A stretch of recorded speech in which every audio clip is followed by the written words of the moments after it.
What's up, Tesla family? It's Ray J back with another video. And in this one, I want to break down what's happening with Tesla SPY in the overall market. I'm going to talk about some very key levels to watch for as Tesla's seeing the share price just dumping very hard. I'm also going to break down some bad news that came out, at least for the markets and Tesla. Just know that I'm not a financial planner, so make sure you take nothing I'm saying as financial advice. And also, if you guys can, please check out my Moomoo link. If you deposit $100, you guaranteed 5 free stocks. If you deposit $2,000, you guaranteed 30 in total, and the offer ends at the end of March. Anyways, as far as the market's going, Tesla's taking a very big hit right now, making lower highs and lower lows. And unfortunately, we saw the share price dump really hard. We did not see any signs of bouncing as we saw us come down to fill this gap. I mentioned to everyone that Tesla had to hold support right here at this $237 area. If we lost it, we were looking for that gap fill. And that's what happened so far. So even during the after hours, Tesla's still dipping. So that's indicative of more downside coming for tomorrow. So make sure you guys are prepared for that at least as time goes on. There's a lot of fear right now for Tesla, but I just want to mention that the whole market is also coming down amidst a lot of bad news that came out. And then we'll be watching to see if we could form a bottom soon. As of right now, there's no sign of that. The market is still very weak. So we have to follow the price action, follow the charts. I'm going to be very unbiased about that. So what happened to Tesla? Tesla's seen a lot of people protesting against Elon Musk. We're seeing some fires being set at some showrooms. And then on top of that, we're seeing their sales declining very hard in Europe. We're still seeing headlines about that as sales are down 76% in Germany, down 55% in Italy, and also 50% in Sweden. They're down that much. The Chinese sales are also down so far, about 49% in February, despite the Lunar New Year. And we do have the Model Y refresh coming out, so we'll see if that helps them. But for now, the sales are not really seeing a bounce, and there's a lot of fear. Now, to add on to this, we're seeing many UBS analysts downgrading Tesla. They gave it a $225 price target. So we're getting lots of bad news involving that, which caused the share price to dip. And then on top of that, the whole market came down. If you look at SPY, it's down over 2.6%. The QQQ is down almost 4%, one of the worst days we've seen since 2022. And the whole market was red almost. If you look at tech, it's in the red. Retail is in the red. So are consumer durables. Tesla's down 15%. Absolute bloodbath. So what happened today? What is going on? We had some important announcements by Donald Trump. The first thing to remember is that he was increasing his tariffs, and there's a lot of talk and fear about the tariffs for the last couple of weeks, right? Donald Trump mentioned he's not watching the stock market. He believes that what's happening is necessary, and for the short term, there could be a disruption, but for the long term, it's going to be worth it. So that's what Donald Trump initially has said. And then as time went on, keep in mind that for March 12th, Donald Trump is also expected to impose more tariffs on steel and aluminum imports. That could also affect the way in which things move. So we're going to be watching these key levels because of this. There's a lot of fear associated with all of this. But what really caused the market to dump on top of all of that, on top of the tariffs, on top of all the fears, was a lot of talk about a recession coming today. And this involved Donald Trump. So Donald Trump was asked about a recession, and he basically did not deny it. He did imply it could be coming this year, and he said it would be very necessary for an economic transition, right? So Donald Trump said there could be a period of transition because what we're doing, it's very big. And he said that he's bringing wealth back to America. That's a very big thing. He also mentioned there's always periods of it takes a little bit of time. It takes a little bit of time, but it should be great for us. I mean, it should be great. So Donald Trump is saying that, and this is just me kind of paraphrasing a lot of his words. He didn't explicitly say a recession's coming. He basically did not deny it when asked about it. And then he did mention it's going to be an economic period of transition that's necessary, which implied that a recession could be coming this year. So he kind of implied it, which is what led to a lot of fears amongst the stock market, amongst mainstream media. And with the news saying that Donald Trump is not denying a recession, implying it could be coming this year, just shows a lot of different things. He also mentioned that he's not necessarily going to be watching the stock market for now. He doesn't care about it for the time being. He's more focused on economic policy and trying to bring things together. That's what he claims. And for the short term, he's okay with that. He's saying that, yes, there's going to be pain coming, guys. Make sure you're ready for this. But then he's saying that it's going to be worth it for the long term, right? It's a short term pain for a long term prosperity that he claims is going to be coming under his presidency. So that's what Donald Trump's view is. I want to be very transparent about that. Please keep that in mind, guys. I'm not here to say he's right or wrong. I'm just here to tell you the truth. So that's what Donald Trump has been saying, leading to recessionary fears, and the market's dumping very hard. Now, going into tomorrow, we have some jobs numbers coming out at 9 o'clock a.m. Eastern Standard Time. Actually, I think my time is off a little bit. Let me fix this. Sorry about that, guys. The jobs numbers come out tomorrow at 10 o'clock a.m. Eastern Standard Time. Quick correction right there. I think my time was a little bit off, and I do apologize about that. But then for tomorrow, look for some volatility at 10 a.m. And even if the market does dip a bit more, we do have a major catalyst on Wednesday. On Wednesday, we have CPI data coming up. We're expecting a slight decrease in the numbers. And there's a strong chance that might end up happening for once because we're actually seeing crude coming down. It's been on this like slight, it's been uptrending for the last couple of months. But then as of if you compare like February compared to January, crude was priced at 74.81. It actually went down to February at a price of about 71.22. So with crude potentially dipping, that could be a catalyst that could help CPI come down a bit. There's a strong possibility of that. And after so much upside in CPI, if we do get some kind of decrease, that could help the markets. We'll see about that just to be safe. But just keep in mind that's coming out for Wednesday. We only have about a day and a half until that time finally comes. The market also has a lot of earnings. We just had Oracle, Kohl's, and a couple of more. I'm not going to focus as much on those for now. The market is also extremely fearful. That's making up the majority of sentiment.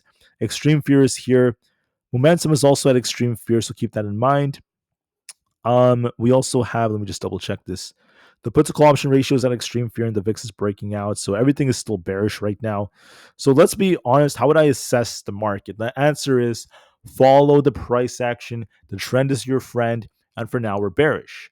However, there is potential for the market to bounce in the future because of CPI in the next couple of days as we're seeing bullish divergences developing.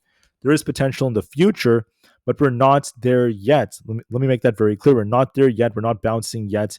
For now, we remain more bearish. So as far as Tesla goes, we're continually making lower highs, lower lows, lower lows, lower highs, lower lows. We're dumping in the after hours, so we're still bearish. And we're going to be watching support around this 212 area. If Tesla does not hold up, it could be dipping all the way down towards like very close to like 205. Then next comes 202, the very low 200s, right? Then below that, you have like 180. So we look bearish. We could easily be dumping for 212 and eventually 205 on Tesla in the low 200s. I think we might be dipping more tomorrow looking at this trend on the daily. The 4 hours looking relatively weak as well. No sign of a bounce whatsoever today. We just straight up dumped. And when you're down 15% in a single day, there's going to be a lot of bearish momentum. So there might be more momentum carried into tomorrow. So unfortunately, there might be a little bit more downside. Now, if Tesla does dip to the lower 200s, I'll still be watching to see if we form a base. There is a slight bullish divergence on the 4-hour time frame. So we'll see if we form a base near the low 200s if we try to get some kind of bounce move. We're not seeing that yet, so we just remain more bearish. CPI could change things, but for now we look bearish, so just keep that in mind.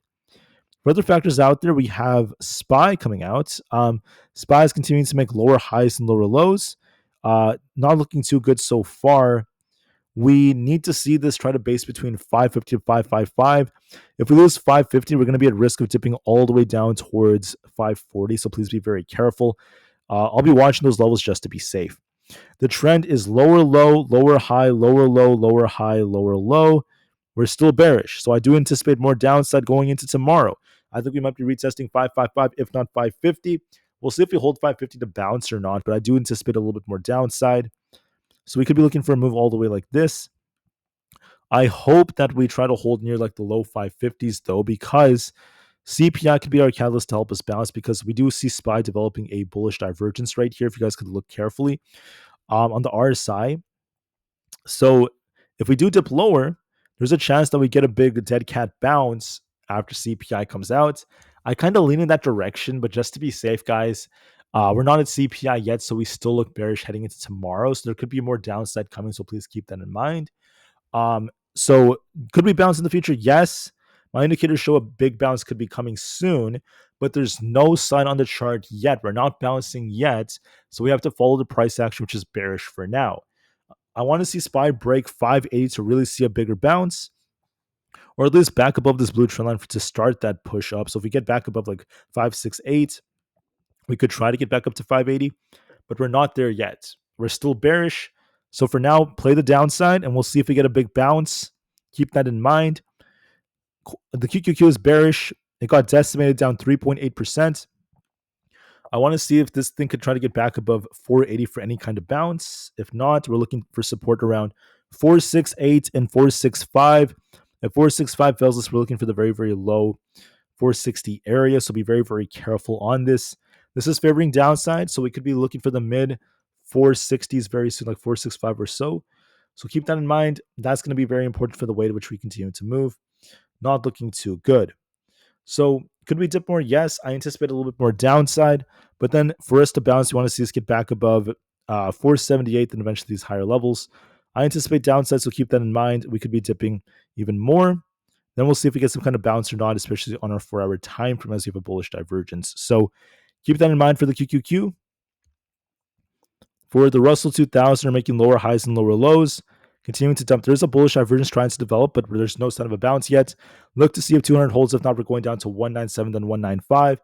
I anticipate more downside. We could be retesting 197 first, and then we'll see if we get a bounce. But don't worry too much about the bounce. We're just looking bearish, so just follow the trend. We could bounce after CPI, maybe. I'm going to be watching that just to be safe. But for now, we look bearish, so I'm just going to follow the trend. On ES, we have a very beautiful chart. As you guys can see, we had this channel, broke out of it, re-entered this channel, broke out, came back down, lost support, now we're dumping. So we have a big support right here. We could be approaching the support very, very soon, especially as time goes on. So we're going to be watching to see how things end up developing right here. We're watching to see how we develop and how we hold 55.75 to 55.50. If that range holds, we could be looking for some kind of rebound move. There's a slight bullish divergence, just that could help this bounce in the future. But for the shorter term, we are favoring a move like this where you just continue to sink to the lows, if not all the way down to where this trend line is. And then we'll see if CPI causes a bounce or not. For now, that's what I'm looking for on ES. For NQ, we're bearish. There's a tiny divergence. It's not looking that strong, though. We could be looking for a dip to about 19,250, if not 19,000 flats, and we'll see if we bounce. For now, we look bearish, so just keep that in mind. Bitcoin's making lower highs. We need to see if this could hold 77,000, if not 75,000. That range could be tested, and we'll see what kind of reaction we get. For Nvda is making lower highs. We're continuing to dip, especially as we have a bullish divergence trying to form. We're going to be looking for 102, then 100, just to see what kind of reaction we get. For now, I do anticipate the lower 100s, and we'll see if we get a bounce or not. For now, we look a bit more bearish. Tesla's looking weak. We're making lower highs, like I said before. 212 and 205 are likely coming. Not looking too good. Apple's weak right here. We want to see if we could reclaim 225. If not, we could be dumping to 222, then 220. And we'll see what kind of reaction we get.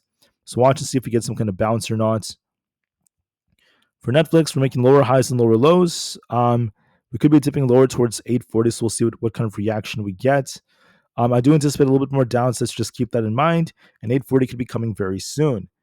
MSTR looks weak on the 4-hour. We could be looking for a retest of these lows. We're looking for a test of 231 and eventually back down for about 225, and we'll see what the reaction is. Celsius has a wick forming, so it's rejecting off that. So I do expect this to test 26.3 very soon, so just keep that in mind. That's going to be very, very key for the way at which we develop, so look for a little bit more downside just to be safe. For others out there, we also happen to have other factors such as Supermicro looking weak. We're looking for a move down to about 35, if not all the way down to 33. And we'll see if we get a bounce off one of these levels. Look for some downside first before we get a bigger move. Palantir is showing no signs of a bounce. A dump today, so we're looking for 70, 72.5 and 70 flats. If those fails, we have 68 coming in. We'll see if we bounce. Rivian is going to be likely dipping to about 4.5. We do have a very important support around that. 10.5. Did I say 4.5? I meant 10.5. We'll see if we hold it, but it looks bearish. SoFi could be dipping towards this trend line right here. We have this white trend line acting as our support to be watching for. So I wouldn't be surprised if we dip towards 10.5. And we'll see if we bounce off that or not, but we still look a bit more bearish. On AMD, we look bearish. We're continuing to fall right here. We could be looking for a retest of 95 to 90 flats, and we'll see if we bounce. AMD is looking weak. The whole market's just dumping, guys. If we don't hold 115, we're looking for 112, if not 110. Coin is looking weak. We're looking for 175. If that fails us, I think 168 is coming. Could be dipping a little bit more. Watch and see if 175 holds to see if we get a bounce off that. If not, we could be dipping even more. Amazon's making lower highs. We could be dipping closer to about the 190 area. If that fails, so I'm looking for 188. So we could be dipping more if that fails. For Meta, we're making lower highs right here. So we're looking for essentially the support right here around this 580 area. If that fails us, we could be looking for 576. So I still think we're looking bearish. So we're making lower highs. So just be very, very careful. For MSTR, we're making lower highs as well. This could be dipping to about 375. If that fails us, we could be dipping back down towards 370. We have a slight bullish divergence, but we're still looking weak. So 375 to 370 could be coming. For Google is making lower highs right here. We are continuing to fall back down towards 165. If that fails us, we could be looking for 160. We'll see what kind of reaction we get. For GameStop, we're making lower highs as well. We're looking for essentially 22, then 20 flat. I think 22 flat's coming. AMC is weak. Could be dipping to about 2.7. I think it's going to try to hold this wick near 2.9. So watch for just a tiny dip there. DJT needs to reclaim 20, or else it's going to be dipping to about the low 18s. The VIX is bullish, but there's a triple bearish divergence developing on it, which suggests that it's going to eventually dump to fill these gaps. There's no sign of rejection yet on the VIX. We're not officially seeing a trend shift. So for now, it suggests there could be a bit more downside coming to the markets, but then we'll see if we get some kind of bounce or not. Will the market get some kind of bounce causing the VIX to dip? It could happen later. For now, we're not ready. The 10-year and the dollar are not affecting us. So the market may dip more. Tesla could dip more, guys. Make sure you're ready for this going into tomorrow. However, my indicators suggest there's going to be a bounce coming, possibly after CPI. We'll have to see about that. CPI is going to be on Wednesday, so maybe the market bounces by then. That's going to depend on the numbers and what kind of reaction we get. Some indicators suggest that CPI is going to be decent, so we'll see. But that's what the market's basically hinging upon. So for those out there who are trying to play this, I think that we're getting gifted with very good buying opportunities for the long term. I think buying it around the low 200s, if not under 200, is a very, very good price to slowly dollar cost average into Tesla. I think that's, it's an opportunity. I'm not really too phased by this for those who are scared. I understand it's painful, it's scary. There's a lot of fear right now about Tesla and what's going to be happening. So as this thing starts dipping, you don't want to be buying it every day. You want to be looking for like good, buy points, right? Another example of a good buy point could be the low 200s. Close to where we are, it could be like another like buy area. Then if that fails this, I'd be looking for like 200, then 180, those lower levels just to slowly dollar cost average in. And then that could create a lot of opportunity, at least for the long term. So like I said before, I'm optimistic. The short term is bearish. Everyone's panicking, but this is creating opportunities for the long term, number one. And then number two, I just want to say that the market is still resilient. Why do I say that? Because this is not a massive crash right now. It does look like we're crashing, but this is just like a corrective phase. We're not in an official massive crash yet. I'm not really too worried about that. I would just say that my main bias is that we might dip a little bit more, but there might be some kind of dead cat bounce coming later on, maybe because of CPI based off what I'm going to talk about in my next videos. So I will talk more about that maybe later on. But for now, that's what we're seeing on these charts. Okay. So for now, I want to make it very clear that there's a lot of bad news coming out. Unexpected bad news could keep coming out. So play the price action, play the levels, play your charts, and watch them very carefully. Okay, that's the way to go about things. Don't just solely just try to gamble or try to make bets based off what you're seeing. With that being said, I thank you for listening. Please have a good rest of your day. I'll be back tomorrow before market open. Until then, take care. Yes, Tesla could dip more, but we'll see if we get a big bounce as we approach CPI. All right. Have a good one. Thank you for listening, and peace out.